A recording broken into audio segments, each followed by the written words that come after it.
Finally watched Frankenstein, which was one of my most anticipated movies of the year. I was trying to watch this back at TIFF, but there was no way I was getting tickets to that, and I'm still a little bummed about that because it would have been amazing to see this on the big screen. And Netflix really dropped the ball, honestly. They didn't play this in enough screens, and it was just crazy. But I finally watched it on Netflix. And all I have to say is, I think this is such a beautiful film. Now, don't get me wrong, there's a bit of hiccups, I think, right at the beginning of the movie, but once we get into that second act, this is where the movie really shines. Oscar Isaac is great as Victor Frankenstein. I think he really exudes what this character is supposed to be, and sometimes a little bit too much, in my opinion. I feel like Mia Goth isn't used to her full capacity here because every time she was on screen, I was ready to see more because she's just an amazing actress, but I feel she was a little bit held back. Nonetheless, though, she is incredible throughout this whole film, and I really, really love her performance here. Of course, though, in my opinion, the MVP and the best thing about the film is going to be Jacob Elordi as the creature.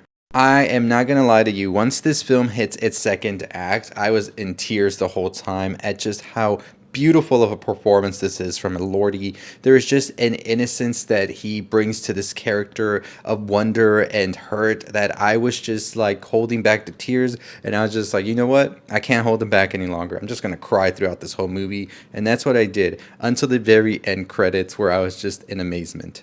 I think Guillermo del Toro really did an incredible job by the end of it. I felt everything he wanted to do in this film, and I think it's just one of the best films of the year, honestly. There are the hiccups here and there, like I said, but I don't really care for them. By the end of this movie, I loved it. So cannot wait to talk more about it. Stay tuned.